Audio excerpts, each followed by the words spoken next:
그동안 사순절 또 부활주일까지 은혜로운 찬양 준비해서 하신 우리 아름다운 찬양대 천보에게 감사를 드리고, 우리 앞뒤 좌우에 계신 분들과 서로 인사들 하시죠. 예수님이 살아나셨습니다. 부활하셨습니다. 우리 2층에도 잠옷실에도 다시 한번 나도 부활하실 줄로 믿습니다.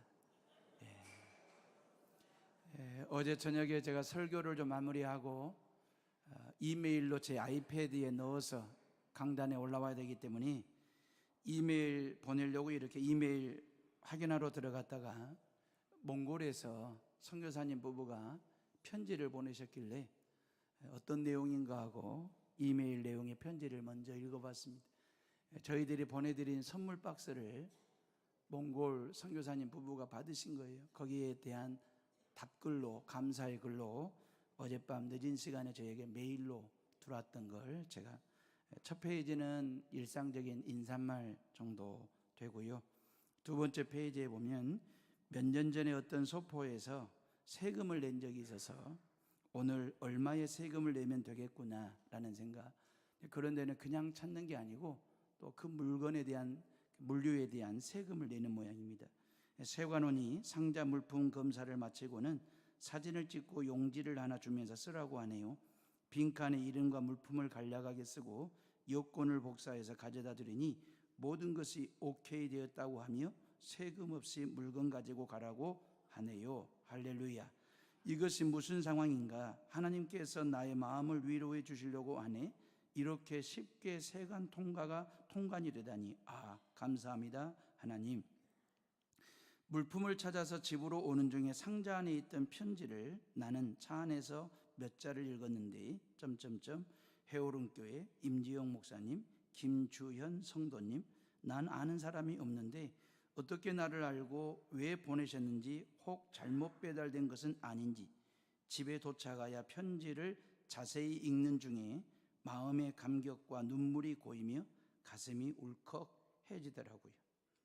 하나님께서 이렇게 부활의 기쁨을 주시려고 부활의 기쁨을 선교지의 사역자들과 나누길 소망하며 기쁨으로 고민하며 기도하며 물품 하나하나 구입할 때 또 다시 생각하고 또 다시 고민하며 몇 번이고 물품을 들었다 놓았다가 이것이 좋을까 저것이 좋을까 포장하면서 얼마나 마음 떨리고 또한 무사히 선교사의 품에 도착하길 간절히 기도했을 김주현 성도님 가족에 감사를 드리고 고맙습니다.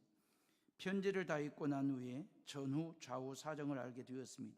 편지를 읽으면서 몇 번이고 감격하여 다 읽을 수가 없었고 울기를 거듭, 왜 나 같은 사람을 기억하시고 하나님이 위로해 주실까?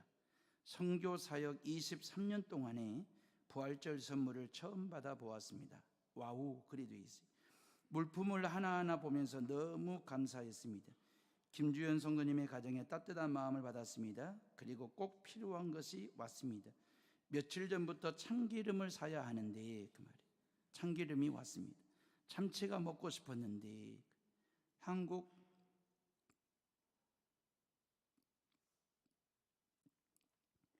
라면이 먹고 싶은데 그 라면도 왔습니다.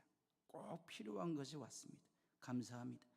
땅콩 카라멜을 먹으면서 와, 고향의 맛이구나, 너무 좋았습니다.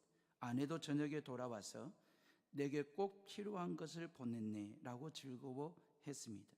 손편지를 읽으면서 내가 한 것이 별로 없는데 기도해 주시고 사랑해 주시고 격려해 주시고 아름답게 봐주시니 너무 감사합니다. 그러면서 쭉 인사말을 올리면서 샬롬, 2019년 4월 20일 고난주간의 토요일 새벽에 그랬습니다. 몽골은 새벽이었습니다. 몽골에서 조장섭, 민은미 선교사 올림하고 받은 선물 사진도 투커터로 해서 보내주셨습니다. 여러분들이 보내신 선물이 53개 나라 53가정 선교사님들에게 하나도 누락됨이 없이 잘 전달이 될 수 있도록 여러분들이 기도해 주시고, 우리는 작은 선물이지만 선교사님들에게 이렇게 감격이 있고 눈물이 있고 23년 선교사역을 잊지 않고 기억해 주고 있는 한국교회 교인들의 사랑에 이렇게 아름다운 감격스러운 답글로 서로 공감하는 시간을 가졌습니다. 여러분들이 보내신 선물이 누락되지 않고 잘 전달될 수 있도록 기도해 주시기를 바라고요. 자, 어린애들은 어찌 그리도 궁금한 것이 많은지 막 이런저런 질문들을 많이 하잖아요. 이건 좋은 현상이잖아요, 궁금해하는 것은. 근데 문제는 뭐냐면 그 질문에 대한 정답을 말해준다는 게 부모의 입장에서는 만만치 않거든요. 그리고 모든 질문에 적절한 답을 준다라고 하는 게 상당히 부모에게는 힘든 시간이 되기도 합니다. 유난히 궁금한 게 많은 애하고 시골길을 가는데 질문이 시작됐습니다. 아빠, 저건 뭐야? 고추 심는 거야. 지금 할아버지 할머니들이 밭에 고추를 심는 거야. 지금 딱 고추 심는 그런 때이거든요. 그러면서 또 지나가면서 엄마, 저건 뭐야? 응, 보리를 심어 놓은 거야. 지금 고창 청보리밭 축제를 할 때이거든요. 보리를 심어 놓은 거야. 그러면 이것저것 묻다가 공동묘지를 보게 됐습니다. 이 어린아이 딸내미가 아빠, 저건 뭐야? 응, 저건 사람을 묻은 거야. 그랬습니다. 그랬더니 이 딸내미가 하는 말이 사람을 땅에 심었네? 그런 거예요. 자, 묻은 것과 심은 것의 뉘앙스가 좀 다르잖아요. 아빠 말이 틀린 것은 아니죠. 땅에 사람을 묻었다는 말이 틀린 말은 아닌데 그냥 무심결에 내뱉는 딸내미의 말 속에 사람을 심었다는 말 속에 뭔가가 좀 희망이 있는 그런 거잖아요. 사람을 땅에 묻은 것은 묻고 묻히는 순간에 썩으면 끝나는 거잖아요. 근데 우리가 씨앗을 묻는다라고 말하지 않고 씨앗을 심는다라고 말하는 이유는 뭡니까? 씨앗을 파종한다라고 하는 그 말 속에는 희망이 있는 거예요. 씨앗을 심었더니 이게 발화를 하고 싹을 틔우고 줄기가 생기고 가지가 뻗어나오고 나중에는 꽃이 피고 먼 훗날 농부들이 원하는 열매 결실을 거둘 거라고 하는 그 희망을 가지고 씨앗을 묻는다라고 말하지 않고 심는다라고 얘기할 때 아빠의 말이 틀린 말은 아니지만 이 어린아이의 사람을 심었다라고 하는 이 말 속에 뭔가가 희망이 있는 그 얘기 말입니다. 예수님은 지난 금요일 날 이틀 전에 말이에요, 무덤에 묻힌 것이 아니고 심기우신 분이십니다.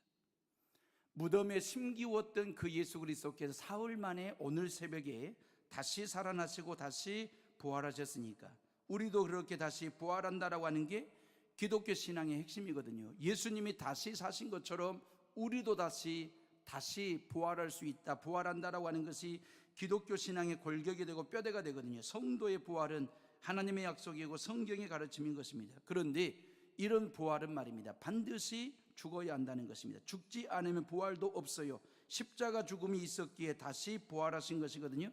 사람은 태어나고 살고 죽고 쓰리고입니다. 태어나고 살고 죽고, 태어나는 출생부터 사망까지 그 안에 일생이라고 하는 시간이 모두에게 공평하게 주어져 있어요. 이게 창조의 질서이거든요. 사랑하는 헤어룸의 식구들이요, 사람은 반드시 죽습니다. 여러분들도 꼭 죽습니다. 저도 반드시 죽습니다. 왜? 죽어야만이 부활할 수 있기 때문에 그렇습니다. 사람은요, 인간은 안 죽으려고 안간힘을 씁니다. 안 죽으려고 뻘버둥을 칩니다. 그래서 세계에 유통되는 녹용의 70%를 누가 먹는 줄 아십니까? 한국 사람들이 먹습니다. 녹용의 70%를 한국 사람들이 먹어요, 안 죽으려고. 근데 미국 사람들은 녹용을 안 먹는데요, 미국 사람들은 사슴의 눈물을 받아가지고 마신대요. 사슴은 죽을 때 반드시 눈물을 흘린다네요. 근데 그 눈물을 받아서 마시면 이게 만병통치약이라고 미국 사람들은 믿는다는 거예요. 그걸 받아서 먹는데요, 녹용을 먹든 사슴의 눈물을 받아 드시든 마시든 그것은 상관이 없어요. 오래 살겠다, 건강하게 살겠다라고 하는 마음은 나쁜 게 아니니까, 옳은 것이니까. 다만 녹용을 먹든 사슴의 눈물을 받아 마시든 이건 인정하고 먹고 마시자는 거예요. 언젠가는 나는 죽는다라고 하는 것, 이게 인간의 존재예요. 실존이에요. 이게 실상이에요. 이걸 외면하고 이걸 무시하고 먹고 마시는 것은 어리석은 일이 되는 것이거든요. 우리가 건강하게 산다라고 하는 것 너무너무 귀한 거죠. 오래오래 산다라고 하는 건 참 좋은 것입니다. 그러나 언젠가는 죽는다는 것입니다. 죽어야 부활하기 때문에. 사도 바울은 죽음과 부활을 씨 뿌리는 것으로 비유를 했거든요. 고린도전서 15장 36절과 42절을 보니까 이 부활에 대해서 자연의 원리를 가지고 말해요. 감자 한 조각을 땅에 심었어요. 근데 그게 썩어요, 죽어요, 없어졌어요. 그런데 그 한 조각의 감자가 땅속에 보니까 수많은 감자 알맹이로 다시 태어났어요. 부활이에요. 그걸 사도 바울은 그렇게 자연의 원리를 가지고 우리의 죽음도 부활로 다시 살아날 수 있음을 이야기하거든요. 예수님께서 저와 여러분의 모든 죄를 짊어지고 십자가 위에서 처절하게 당신의 몸을 찢으시고 당신의 피를 행주 쥐어짜듯이 그렇게 피 한 방울 남기지 않고 짜셨거든요. 예수님의 몸을 상징하는 빵을 조금 전에 드셨잖아요. 엄지손톱만한 조그마한 빵 한 조각을 먹어봐야 입맛만 베리고 허기진 배를 채울 수 없습니다. 정말 여러분들이 허기진 배를 채우려면 빵집에 가셔서 손바닥만한 빵 하나 정도는 드셔야 허기진 배를 채울 수 있고 입맛도 돌아오고요. 근데 도대체 이 조그마한 빵 한 조각이 뭐길래 그 말이에요? 받아 먹냐 그 말이에요. 그것은 이 조그마한 빵 한 조각이 어떤 화학적인 반응이 일어나는 것도 아닌데 우리가 받아 먹는 이유는 뭐냐면 다른 게 아니죠. 이 빵이 나를 위하여 예수님이 십자가 위에서 찢긴 살과 같은 빵이라고 하는 기념 상징성을 가지고 받아 먹는 거거든요. 이 빵 한 조각이 예수님의 살이라고 하는 믿음을 가지고 먹으면 이 빵이 여러분들에게 빵빵한 은혜를 채워주시고 빵빵한 말씀의 능력을 경험하게 하시고 빵빵한 하나님의 사랑으로 여러분들의 삶을 충만하게 채워줄 줄로 믿습니다. 이 빵을 그냥 빵으로 먹으면 안 먹은 만도 못해요. 이 조그마한 빵 한 조각이. 근데 이 빵을 예수님의 살로 나를 향한 예수님의 사랑으로 받고 믿음으로 먹으면 이 빵이 빵빵한 은혜로 빵빵한 사랑으로 빵빵한 축복으로 우리의 삶을 채우고 우리의 믿음을 채워주는 그런 귀한 은혜 말입니다. 예배의 감격이 빵빵하게 채워지고요, 답답했던 사업이 빵하고 뚫리게 되고요, 막막했던 길이 빵하고 뚫리게 열리게 될 줄로 믿습니다. 한 모금의 포도즙이 이게 얼마나 우리의 가란목을 축이겠습니까? 오히려 더 갈증 날 만한 한 모금의 포도즙인데 그럼에도 불구하고 겸손하게 감사함으로 받는 이유가 뭡니까? 상징과 믿음 때문입니다. 여러분들이 조금 전에 받으신 포도즙은 어떤 화학 반응을 일으킨 게 아니에요. 예수의 피로 바뀐 게 아닙니다. 빵이 살이 된 것이 아닙니다. 그냥 빵이고 그냥 포도주입니다. 근데 내가 바뀐 거죠. 이게 화학적인 반응을 일으킨 게 아니고 내 안에서 영적인 반응이 일어난 거예요. 이 조그마한 빵과 잔을 예수님의 살과 피로 믿고 받아들이고 마실 줄 아는 그 믿음의 사람으로 그리스도인으로 내가 영적 반응이 일어나가지고 바뀌게 됐고 변화가 일어나게 됐다라고 하는, 그래서 우리에게는 이게 성찬이 되는 것입니다. 자, 이러한 믿음을 가지고 세례를 받으시고 오늘 처음으로 성찬에 참여하신 여러분들 축하를 드리고요. 자, 믿음 중에 가장 큰 믿음, 제일 큰 믿음은 부활을 믿는 믿음입니다. 부활이 없으면 우리의 믿음도 헛것이라고 얘기했잖아요. 부활을 믿지 못하면 전도하는 것도 헛것이 된다라고 분명히 오늘 14절 말씀에 얘기하고 있잖아요. 17절도 그 얘기를 하고 있고, 부활은 복음의 핵심이에요. 고로 부활이 빠진 복음은 복음이 될 수 없습니다. 복음이 아닙니다. 우리가 지금까지 믿은 것이 복음이 아니라고 생각을 해보세요. 끔찍한 일이 되는 거잖아요. 부활이 없다면, 부활을 믿지 않으면 전도하는 것도 헛것이 되고 선교도 헛것이 된대요. 그러면 목사는 사기꾼이 되는 거잖아요. 없는 부활을 있다라고 전도하고 선교하는 것 자체가 사기가 되는 거잖아요. 우리의 믿음도 헛것이 된대요. 부활이 없다면 우리가 지금까지 쓰잘데기 없는 것을 믿는 것이 되는 거거든요. 우리가 믿는 것을 예수 그리스도의 십자가 죽음만 믿는 것이 아니라 부활도 믿습니다. 부활이 없는 죽음은 아무 의미가 없어요. 만일 부활이 없다면 예수 믿는 사람처럼 불쌍한 사람도 미련한 사람도 없는 거예요. 그런데 만일은 만일일 뿐이에요. 사도 바울이 지금 가정법을 통해서 설명하고 있는데, 이 사도 바울은 예수님의 부활에 대해서 고린도전서 15장의 장문의 글을 쓰면서 가정법으로 설명을 해요. 만약에 역사상 예수님의 부활 사건이 없다면 어떻게 되었을까 그 말이에요. 대답은 간단하죠. 기독교가 없죠. 만약에 예수님의 십자가 죽음과 부활이 없다면 기독교는 없는 겁니다. 기독교가 존재하는 이유 가장 확실한 토대가 있기 때문에 그게 바로 십자가와 부활이거든요. 십자가 죽음과 부활은 세트입니다. 십자가 따로 부활 따로 국밥이 아니고 이것은 비빔밥처럼 같이 넣고 섞고 비벼야 될 그래서 우리가 이 십자가와 부활을 같이 비벼서 먹을 때에 우리의 신앙이 건강해지는 거거든요. 이 십자가 죽음과 부활은 신앙 밥상 위에 올려진 젓가락과도 같은 것입니다. 하나님의 말씀을 집어먹고 하나님의 은혜를 집어먹을 수 있는 젓가락 말입니다. 십자가는 포크가 아니에요. 부활은 포크가 아니에요. 하나님의 은혜를 찍어서 먹을 수 있는 따로따로의 십자가와 부활을 뗄 수 있는 게 아니에요. 십자가와 부활은 젓가락과도 같은 거예요. 하나님의 은혜를 집어먹을 수 있는 그 말이에요. 이 시간도 하나님께서 이 예배라는 밥상 위에 당신이 66가지 성경 66가지를 가지고 진수성찬의 영적인 성찬을 차려놓으셨어요. 이 예배의 밥상 위에서 저와 여러분들이 하나님의 은혜를 집어먹으려면, 말씀의 능력을 집어먹으려면, 찬송의 기쁨을 집어먹으려면, 사랑과 축복과 치유와 능력을 집어먹으려면 저와 여러분들 손에 십자가와 부활이라고 하는 젓가락을 쥐고 있을 때에 예배 밥상 위에 차려진 그 은혜와 사랑과 축복을 집어먹는 그런 은혜가 있게 될 줄로 믿습니다. 이건 젓가락과도 같은 거예요. 젓가락은 하나 가지고는 절대 아무것도 집어먹을 수가 없어요. 십자가와 부활은 우리의 신앙을 기찻길 위를 달리도록 해주는 복음 기차와도 같은 거예요. 한쪽은 십자가 죽음이라는 레일이 깔려 있어요. 또 한쪽은 부활이라고 하는 레일이 깔려 있습니다. 이 레일의 길이는 똑같습니다. 간격이 똑같습니다. 이 위에다가 예수 KTX를 올려놓으시고 그 말이에요. 그 예수 그리스도를 믿는 자에게 구원이라고 하는 표, 구원이라고 하는 티켓을 주시고 올라타라고 말씀하십니다. 그럼 예수 KTX 복음이라는 기차 위에 오르면 그 복음 기차가 어디를 달리냐면 십자가 레일과 부활이라는 레일을 달립니다. 어디까지 달립니까? 천국까지 달려가는 것입니다. 언제까지? 내가 천국 도착할 때까지 달리는 것이 십자가 죽음과 부활이라고 하는 복음입니다. 절대 이 예수 KTX는 탈선한 적이 없습니다. 곁길로 나가는 적이 없습니다.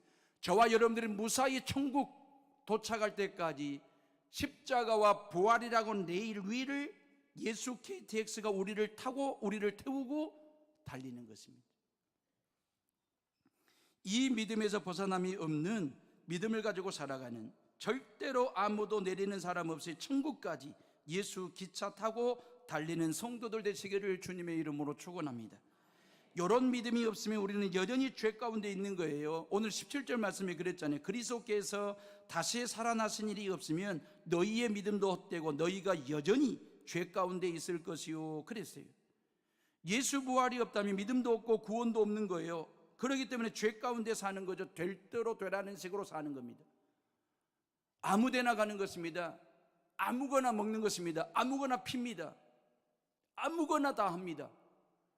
말도 그냥 막말, 행동도 막 행동을 합니다. 왜? 죄 가운데 사니까. 죄의식이 없는 거잖아요.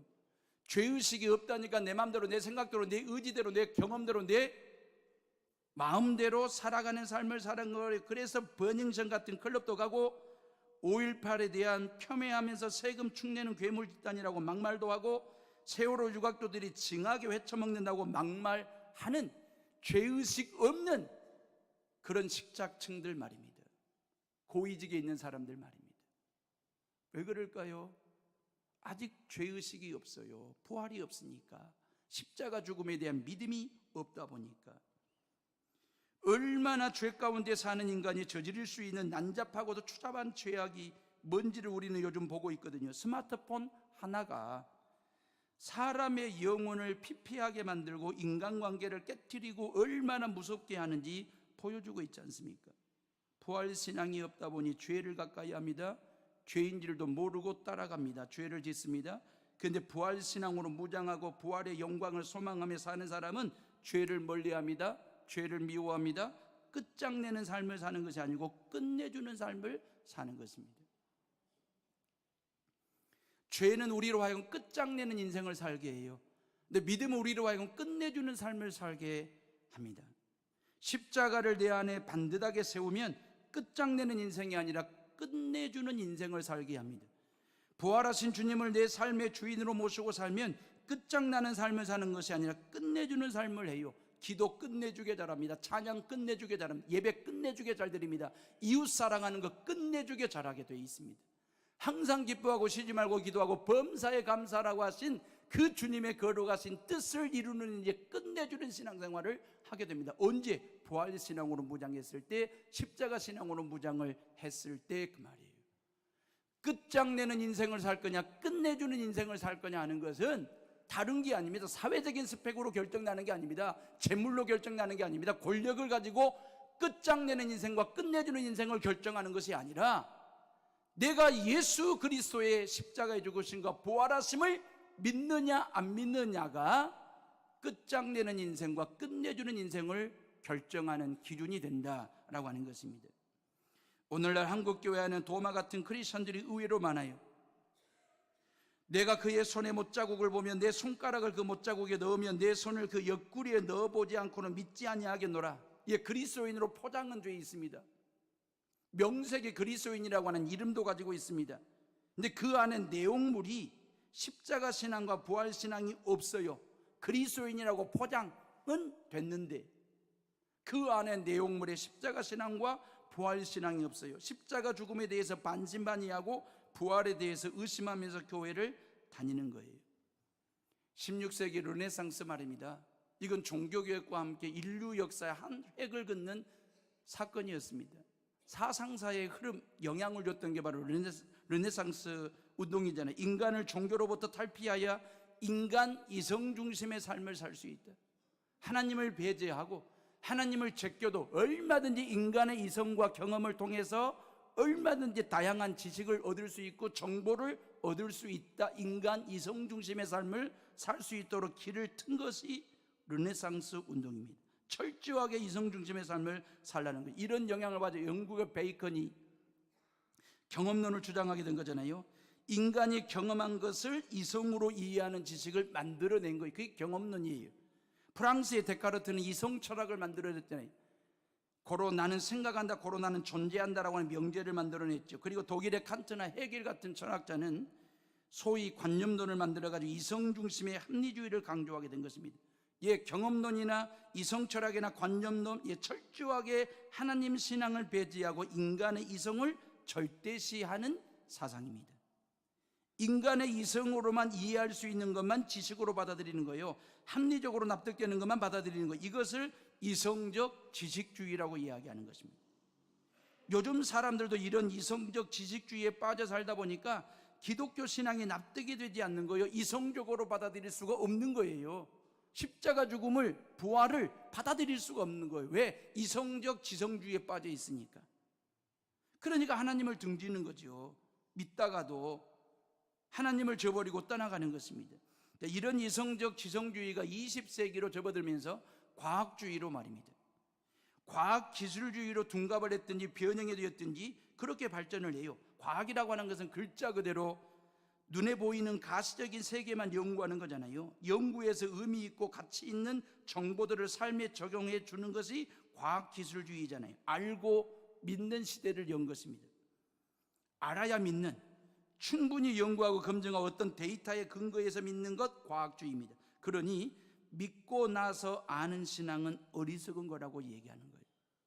믿습니다. 시대에 뒤떨어지는 소리처럼 터부시하는 것입니다. 이상한 사람으로 매도하는 것입니다. 믿는다는 말보다도 안다는 말이 더 힘있는, 힘을 얻는 시대를 연 게 과학기술주의입니다. 오늘날 수많은 사람들이 이런 이성주의와 과학주의에 사로잡혀가지고 하나님을 등지고 교회를 떠나고 십자가를 내 동댕이 치고 부활을 외면하고 성경을 버립니다. 오케이. 그러면 십자가 죽음과 부활은 인간의 이성으로 설명할 수 없고 이해할 수 없는 영역입니다. 의학으로도 과학으로도 입증할 수 없는 세계입니다. 그래서 저는 예수님을 믿습니다. 그래서 저는 십자가 죽음과 부활을 믿고 구원을 확신하고 목사가 되었습니다. 그래서 저는 지금 여러분들 앞에서 십자가 죽음과 부활을 믿으라고 선포하고 여러분들도 그 믿음을 가지고 지금 이 시간 이 자리에 나와 부활하신 주님을 예배하고 있는 줄로 믿습니다. 만약에 말이에요. 만일에 그 말이에요. 제가 가정법으로 설교를 할게요.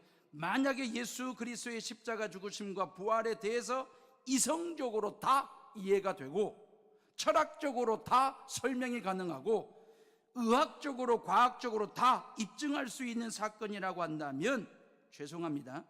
저 목사직 버리겠습니다. 예수 그리스도 믿는 신앙 내려놓겠습니다.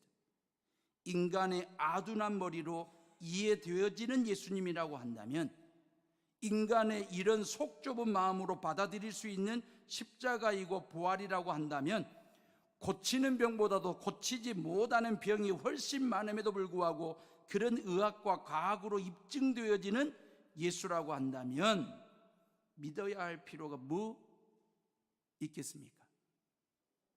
믿음의 세계, 하나님의 세계, 영적인 세계는 인간의 이성과 지식과 의학과 과학으로 범접할 수 없는 하나님의 영역이에요. 선악과예요. 손대면 안 돼요. 다시 따면 안 돼요. 예수 그리스도의 십자가의 죽으심과 그 죽음의 권세를 깨뜨리시고 3일 만에 다시 부활 승천하신 그 예수 그리스도에 대해서 알고 믿는 것이 아니라 믿고 나면 알아가는 영적인 세계입니다. 십자가 죽음과 부활은 하나님의 세계예요. 하나님의 영역이에요. 믿음의 영역이에요. 알고 나서 믿는 영역이 아니라 믿고 나면 알아가는 영역이 바로 십자가와 부활입니다. 엘리베이터를 옆에 두고 15층까지 20층을 매일 하루에 몇 번씩 오르락 내리락 하는 사람을 보고 처음에는 건강한 사람이라고 얘기했어요.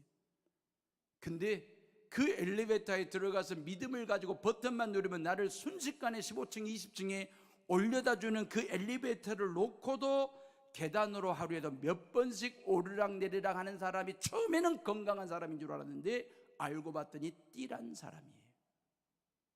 엘리베이터를 옆에 놓고도.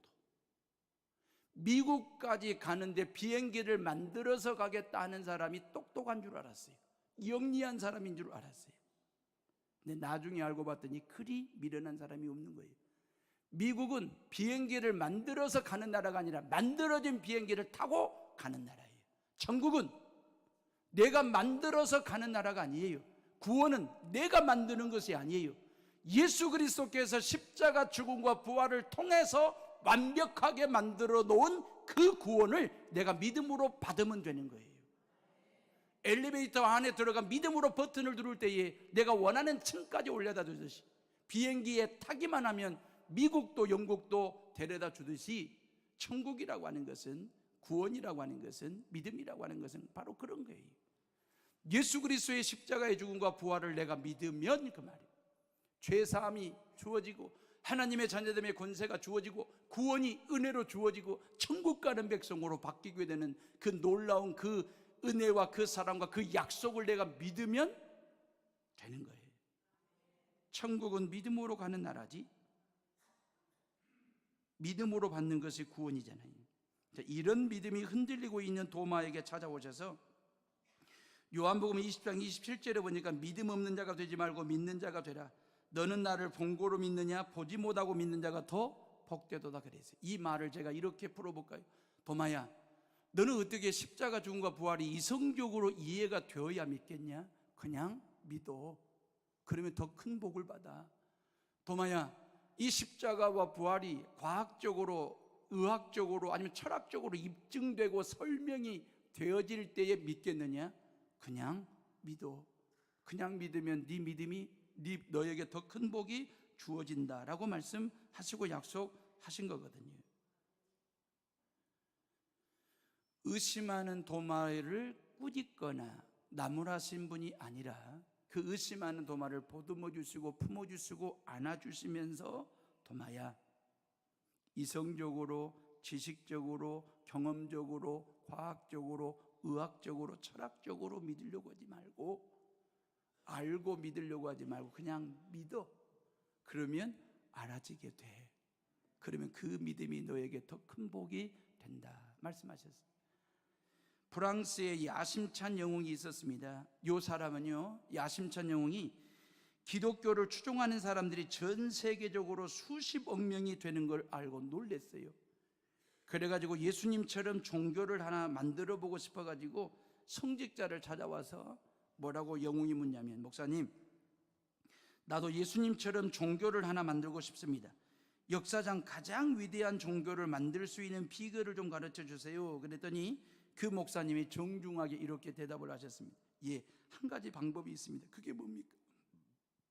당신이 많은 사람 앞에서 직접 십자가에 못 박혀 죽으십시오.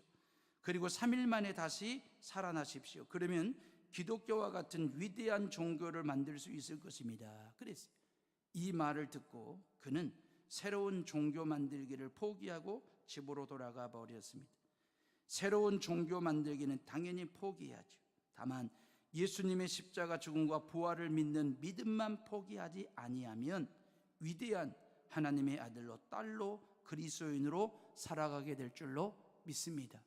그 믿음을 가지고 이제 세상으로 나아가는, 십자가와 부활이라고 하는 두 개의 젓가락을 가지고 하나님의 은혜 마음껏 집어드시고, 말씀의 능력 마음껏 집어드시고, 하나님의 사랑 집어드시고 세상으로 나아가 그렇게 덕스럽게 아름답게 살아가는 우리 모두가 다 되시기를 주의 이름으로 축복합니다. 기도하겠습니다.